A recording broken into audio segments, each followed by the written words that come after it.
Gabby sat at her desk, bathed in the pale glow of her computer screen, eyes scanning the array of lines of code she had spent hours debugging. It was her usual evening ritual, editing videos for her tech YouTube channel, managing comments from her growing community, and troubleshooting software glitches. It provided a sort of comfort and order and structure she could always control. But tonight, that comforting sense of routine felt elusive, a knot formed in her chest, fueled by the steady stream of messages on her phone from David's mother, Priscilla. "I hope you're taking good care of my son. He shouldn't have to worry about finances with you being so successful, right?" The last message read. Gabby sighed, pressing her fingers into her temples. Priscilla's passive-aggressive barbs had become more frequent and cutting since she and David had married 6 months ago. She had tried to brush off the comments at first, but they stung, reminding her of the growing tension that festered beneath the surface. David's initial charm, his boyish good looks, quick wit, and shared interest in tech had drawn her in. They had connected online through a forum for IT enthusiasts, and their relationship quickly blossomed over long discussions about artificial intelligence, digital privacy, and the future of technology. Marriage had seemed like the natural next step, especially after months of shared late-night conversations, visits, and plans for a life together. Yet, as soon as the wedding vows were exchanged, a change in David's demeanor began to creep in. His enthusiasm for work waned, and his dependence on her income grew. At first, she had told herself it was a temporary adjustment, everyone has rough patches. But then came the day he revealed he'd quit his job.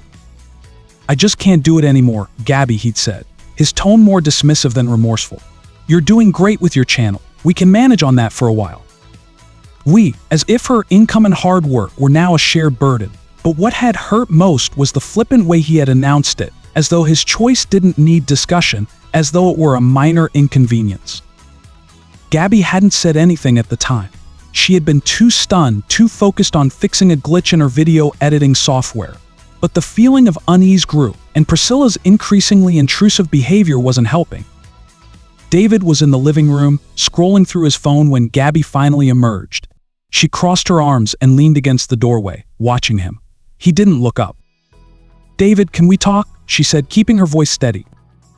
He finally glanced up, raising a brow. "Sure, what's up?" "What's going on with your mother?"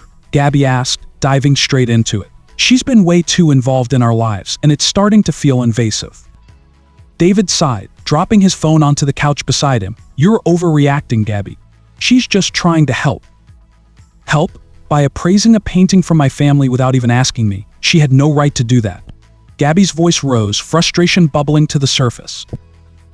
"I told her it was okay." David shrugged. "It's not a big deal." Gabby felt her heart skip a beat. "You what?" "I figured you'd appreciate the value. You've been so busy with your work. I thought we could get ahead of things. It's not like we were planning on selling it or anything." "But it wasn't your decision to make," Gabby shot back. "That painting means a lot to my family. It's personal." David leaned back, looking unbothered. "You're making this bigger than it needs to be. Mom's just. Your mom is overstepping, and you don't seem to care." For a moment, David was silent, his expression darkening. "Gabby, I think you need to relax. My mom just wants the best for us. You act like she's the enemy." Gabby shook her head, feeling the cold reality settling in. Something had shifted between them, something she couldn't quite put into words yet, but it was there, lurking beneath the surface. Priscilla wasn't just meddling, she was driving a wedge between them, and David was letting her. So the conversation went nowhere after that. David brushed off her concerns, and Gabby withdrew in the solitude of her office, trying to ignore the gnawing sense that something far worse was brewing. The morning after their argument, Gabby's suspicions festered. She couldn't shake the feeling that David and Priscilla were working together behind her back. There was something about the way David had downplayed his mother's interference that didn't sit right with her. The painting had been the last straw in a long series of increasingly bold moves from Priscilla. Deciding she couldn't ignore the uneasy feeling any longer, Gabby installed a hidden camera in their living room. She wasn't proud of it, it felt sneaky, paranoid even, but something about David's recent behavior had eroded the trust she once had.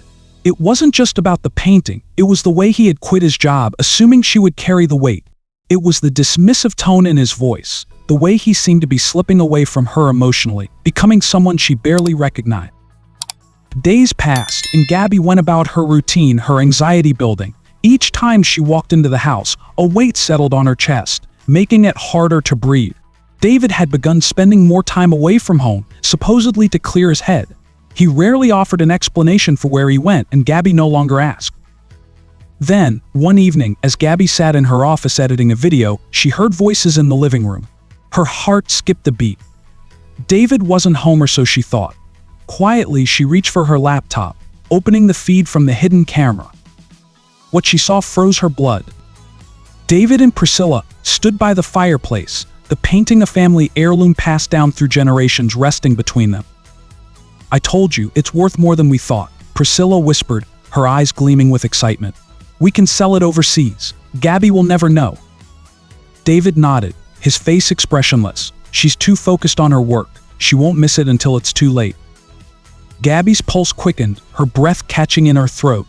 She leaned in closer to the screen, watching in disbelief as David and his mother laid out their plan to deceive her, to sell the painting behind her back, and use the money to what? Support David's aimless, jobless life. Priscilla's voice dripped with contempt. "She's so naive, David. Always working, always thinking she's in control. But we're the ones with the upper hand now. Once we have the money, you won't need her anymore."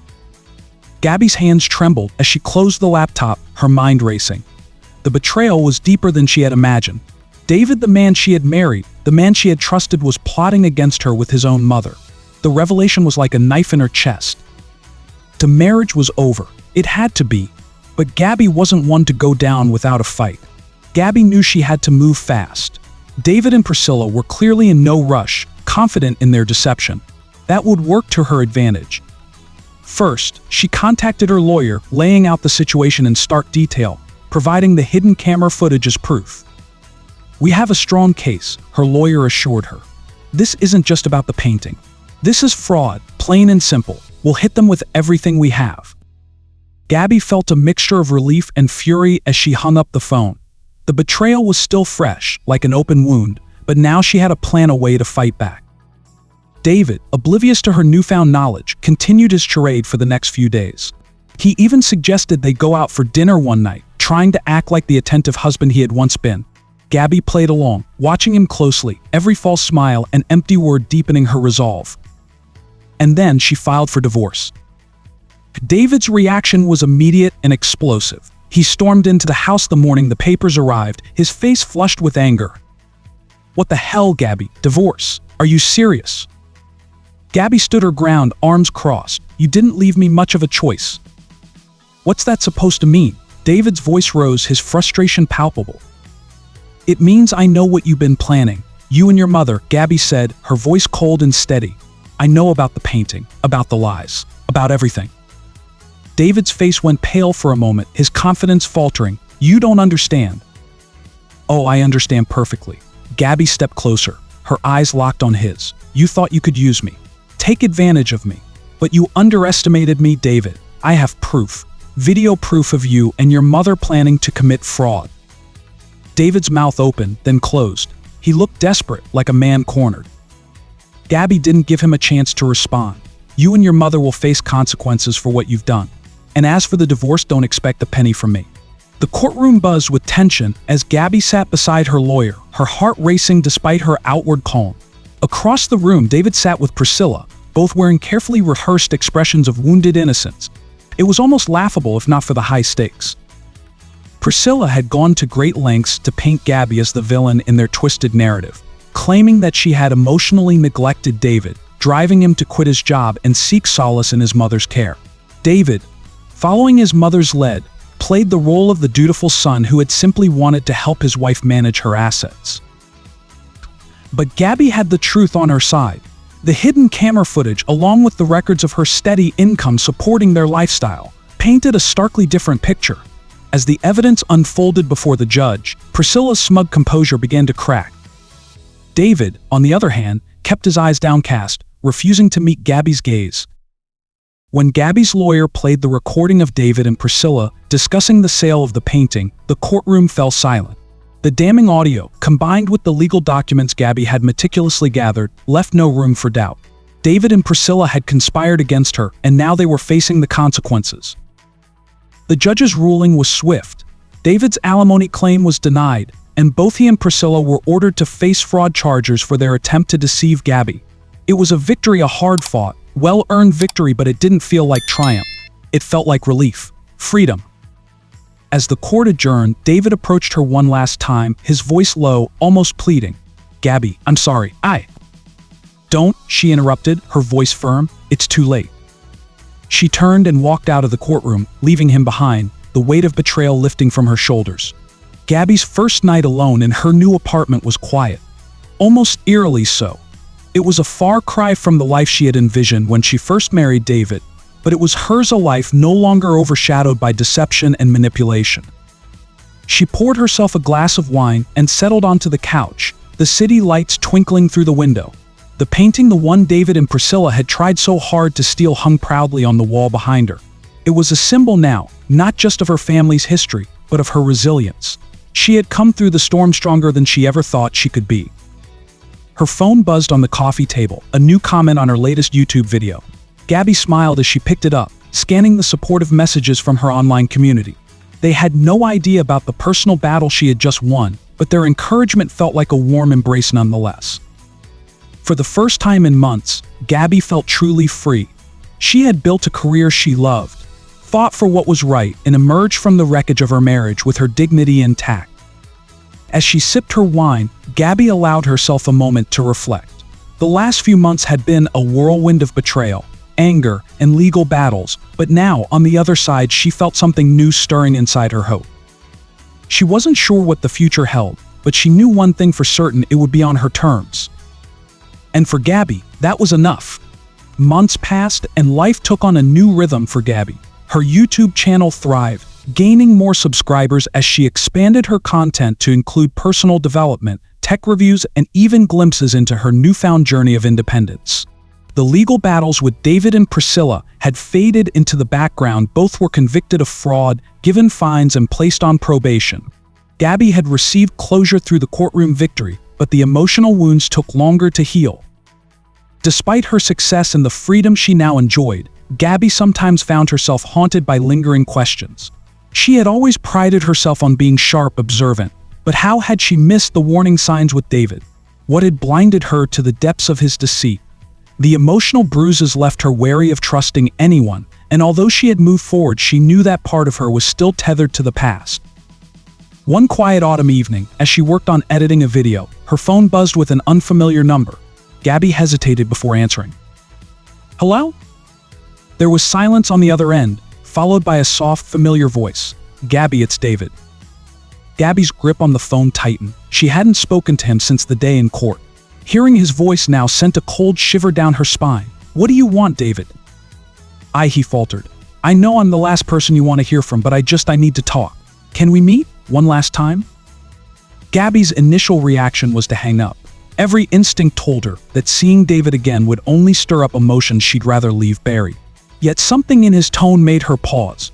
There was a vulnerability there, a desperation she hadn't heard before.